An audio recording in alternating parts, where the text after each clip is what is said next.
1977 সালের 30 মে এক বিরল অভিজ্ঞতার মুখোমুখি হয় এদেশের মানুষ।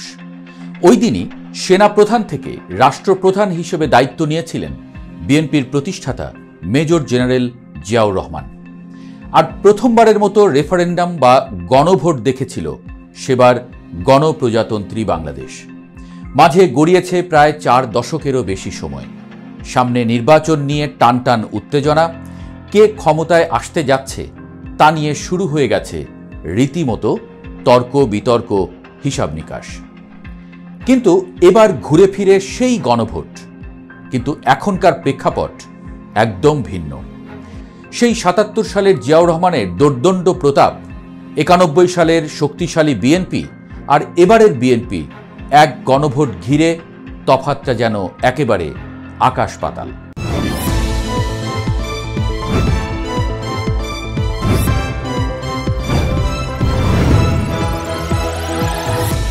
শেখ হাসিনার পতন শেষে বিএনপি ধরেই নিয়েছিল মাঠ এবার তাদের। হাসতে হাসতে ক্ষমতায় বসতে যাচ্ছেন। শেখ হাসিনা সরকারের পতনের পরও পেরিয়ে গেল বছরখানেক, অথচ ক্ষমতার স্বাদ যেন মরীচিকা। 180 ডিগ্রি অ্যাঙ্গেলে ঘুরে গেছে বিএনপির অবস্থান। ঐক্যমত্য কমিশন, গণভোট, গণভোট ঐক্যমত্য কমিশনের বেড়াজালে আটকা বিএনপির প্রত্যেকটা পা ফেলতে হচ্ছে ভেবে চিনতে। সংস্কার চাওয়া বিএনপির অবস্থা এমন হয়েছে, একটু এদিক ওদিক হলেই একদম খাদে। মিডিয়া, সোশ্যাল মিডিয়া সবকিছুই এখন আটকে আছে গণভোটে। বিএনপির জোর দাবি গণভোট হবে নির্বাচনের দিন, কিন্তু বাদবাকি সব দল চাইছে আগে গণভোট, এরপর বাকি সব। কি এই গণভোট? কিভাবেই বা দেয় গণভোট? জানিয়ে প্রতিদিন দেশের রাজনীতির ভিন্ন ভিন্ন চিত্র মঞ্চায়িত হচ্ছে। গণভোট হচ্ছে যেখানে জনগণ সরাসরি ভোট দেওয়ার মাধ্যমে কোনো নির্দিষ্ট বিষয়ে তাদের মতামত দেয়।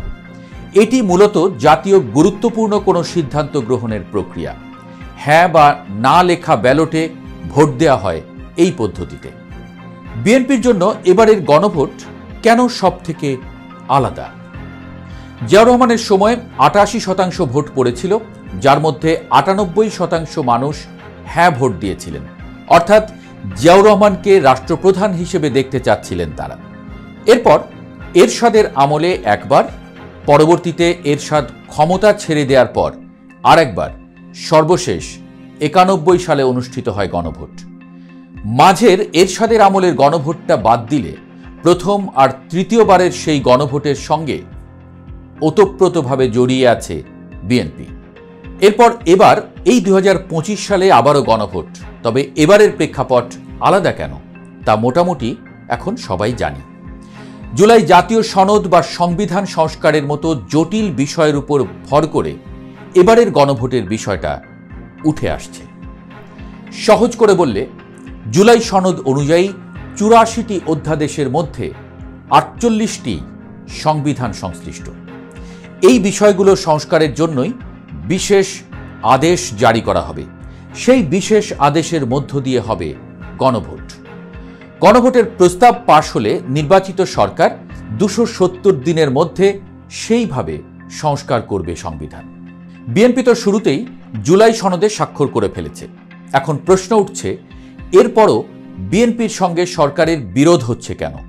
কেনই বা মির্জা ফখরুল বা সালাউদ্দিন আহমদের মতো নেতারা ঐক্যমত্য কমিশনের কর্মকাণ্ড নিয়ে প্রশ্ন তুলছেন? ঐক্যমত্য কমিশনের বিরুদ্ধে প্রতারণা করার মতো টার্মও ব্যবহার করছেন। কারণ প্রথমত, বিএনপি মনে করে নির্বাচনের আগে গণভোট একটি ব্যয়বহুল প্রক্রিয়া।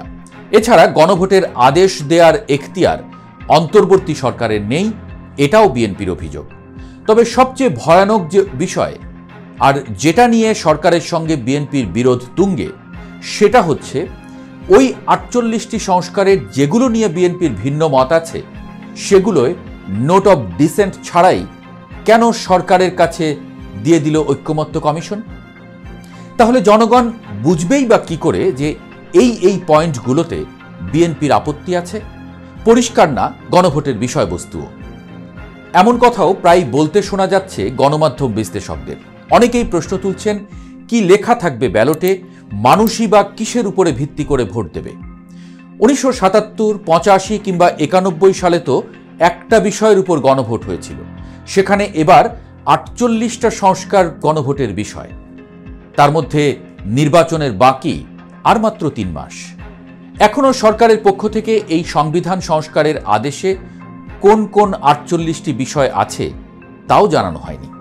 সবচেয়ে মজার বিষয়, ধরুন একজন যদি 48টির মধ্যে একটি সংস্কার নিয়েও দ্বিমত পোষণ করল, তাহলে ওই বিষয়ে তাকে হ্যাঁ ভোট দিয়ে আসতে হবে, আর না ভোট দেয়া মানে 48টার সবগুলোতে তার উত্তর হতে হবে না।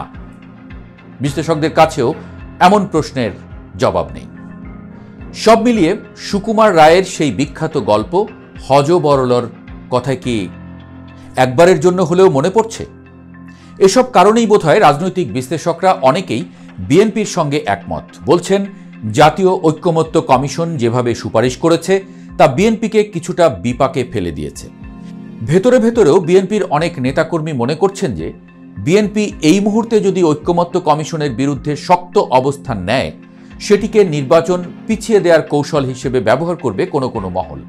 আর বিএনপির এই অবস্থা রীতিমতো উপভোগ করছে এককালের শরিক জামায়াতে ইসলামী। গণভোট ইস্যুতে একদম ভিন্ন সুরে কথা বলছে তারা। এই ইস্যুতে সবচেয়ে উত্তেজক বিএনপির স্থায়ী কমিটির সদস্য অবসরপ্রাপ্ত মেজর হাফিজ উদ্দিন আহমদের মতো প্রবীণ রাজনীতিবিদের অবস্থান।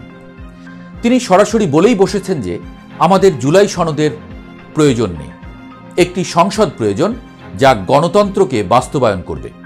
এখন প্রশ্ন, বিএনপির এই বয়োজ্যেষ্ঠ নেতার সঙ্গে একমত পোষণ করে যদি তৃণমূলের অন্যান্য নেতারাও, তাহলে কি হবে? এমনিতেই গণভোট ইস্যুতে পুরো দেশ বিভক্ত, রাজনৈতিক দলগুলোর মধ্যে অনৈক্য চোখে পড়ার মতো এর মধ্যে যে পরিস্থিতি দাঁড়াচ্ছে, সেই পরিস্থিতি কি আদৌ সামাল দিতে পারবেন ডক্টর ইউনূস?